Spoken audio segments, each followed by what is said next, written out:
चलिए अब जान लेते हैं कि खबरों के दम पर किन स्टॉक सेक्टर्स में दिखेगा एक्शन। जून तिमाही के बहुत सारे नंबर्स भी जारी हो रहे हैं, उनकी भी पूरी डिटेल लेंगे। नुपुर आज हमारे साथ पूरी डिटेल लेकर जुड़ चुकी हैं। नुपुर मॉर्निंग, बताइए कल कौन कौन से नंबर्स आए हैं, कैसे रहे? Good morning. काफ़ी सारे नंबर्स हैं और काफ़ी सारी खबरों के दम पे आज स्टॉक्स भी फोकस में रहने वाले हैं। स्टॉक्स से शुरुआत करते हैं नतीजों के साथ, जहां पे कोल इंडिया, जहां पे नतीजे जो आए वो कमज़ोर आपको नजर आएंगे वाई बेसिस पे, लेकिन अनुमान से आपको बेटर दिख रहे हैं। कंपनी की आय देखें तो 3% से बढ़कर आई है, अनुमान से भी बेटर है। कामकाजी लेवल पे 14% की गिरावट नजर आ रही है। मार्जिन भी देखें तो पिछले साल 35% के थे, जो 29% के होते हुए दिखे, और अनुमान जो था वो करीबन 24% के आसपास का था। तो अनुमान से बेटर है, लेकिन कमजोर ही नतीजे कहलाएंगे, क्योंकि जो ई ऑक्शन के रियलाइजेशन है उसमें आप करीबन 20% की गिरावट देख रहे हैं, और आगे चल के भी जो ग्लोबल प्राइसेस में हम गिरावट देख रहे हैं उसके चलते भी जो टेलविंड्स थे वो आप रिवर्स होते हुए नजर आ रहे हैं। इसके अलावा अगर आरती इंडस्ट्रीज पे नजर डालें तो यहाँ पे आपको जो नतीजे वो कमजोर दिख रहे हैं। कंपनी की आय 12% से गिर कर आई है, इनफैक्ट जो हमारा अनुमान था उससे भी कम आती हुई नजर आई है। कामकाजी लेवल पे देखें तो 29% की आपको गिरावट नजर आएगी।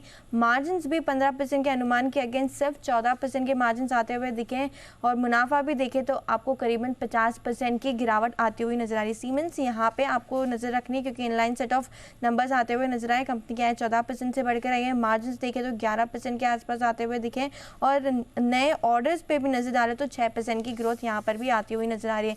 कैश के नतीजों पर भी नजर डाले थे। गुजरात एल्कलीज यहाँ पे मुनाफे से घाटे में आ चुकी है। कंपनी की आय 19% से घटकर आई है, मार्जिन भी देखें तो 6% के रह गए, और घाटा करीबन 57 करोड़ के आसपास आते हुए नजर आया। ब्रिगेड एंटरप्राइजेस यहाँ पर भी आपको नतीजे कमजोर दिखेंगे। कंपनी की आय 27% से घटकर आई है, कामकाजी लेवल पे 25% की गिरावट है, और मार्जिन भी देखें तो हल्की फुल्की बढ़त के साथ 26% के आसपास आते हुए नजर आए, और मुनाफा भी 56% की गिरावट ये दिखा रहा है। प्रेसिड एस्टेट जहाँ पे कंपनी की आय 13% से गिरकर आई है, कामकाजी लेवल पे 14% की बढ़त है, मार्जिन भी इंप्रूव होकर आए हैं। तो मिला जुला प्रदर्शन आपको प्रेस्टीज एस्टेट की तरफ से आता हुआ नजर आया।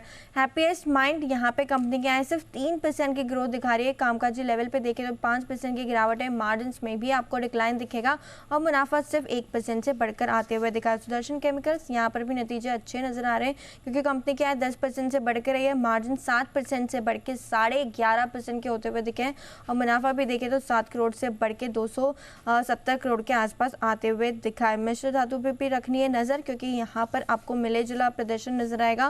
कंपनी की आय में तो बढ़त है, लेकिन मार्जिन 29% से घट के इस बार 22% रह गए। तो ये सारे स्टॉक्स नतीजों के दम पे आज फोकस में रहने वाले हैं। चलिए, ढेरों स्टॉक्स है, यानी कि कमाई का भी ढेरों मौका मिलेगा जब मार्केट्स यहाँ पर खुलेंगे, तो ये स्टॉक्स डेफिनेटली रिएक्ट करते हुए दिखेंगे। अच्छा नुपुर, आज कोई नंबर्स आ रहे हैं और खबरों के दम पर कहाँ एक्शन है, कोई ट्रिगर्स है जिस पर नजर रखनी है? बिल्कुल, काफी सारे ट्रिगर्स है। सबसे पहले नतीजों के साथ ही शुरुआत करते हैं।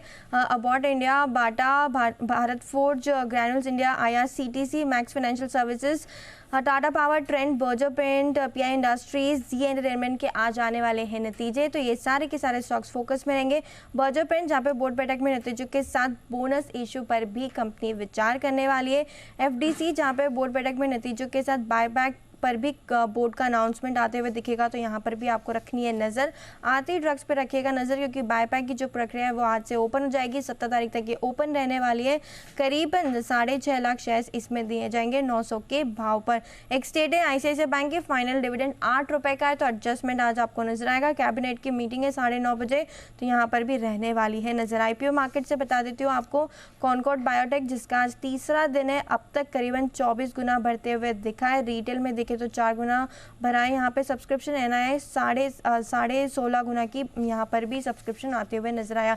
खबरों के दम पे लुपिन पे रखनी है नजर, क्योंकि कंपनी की जो सब्सिडरी है उसको एक दवा के लिए मंजूरी मिलती हुई दिखे US FDA की तरफ से। दवा का मार्केट देखेंगे तो आपको 80 करोड़ के आसपास का है US बाजार में।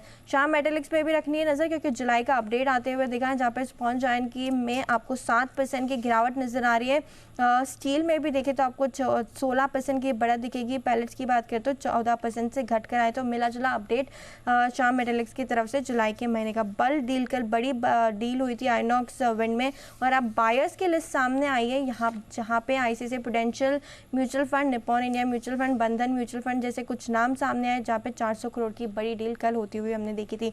मिंडा कॉर्प जहाँ पे फी कैपिटल ने करीबन 1.25 लाख शेयर्स बेचे, 5% हिस्सेदारी बेचे 280 के भाव पे। ICICI प्रूडेंशियल म्यूचुअल फंड ने हिस्सेदारी खरीदी है। 361 पे भी रखनी है नज़र, क्योंकि जनरल अटलांटिक ने करीबन 39 लाख शेयर्स बेचे 500 के भाव पे। और बायर्स की लिस्ट बता देती हूँ, जहाँ पे आईसीआईसीआई प्रूडेंशियल म्यूचुअल फंड और गोल्डमैन सैक्स की तरफ से बाइंग आती हुई नजर आई है। तो ये सारे के सारे स्टॉक्स फोकस में रहेंगे। तो आज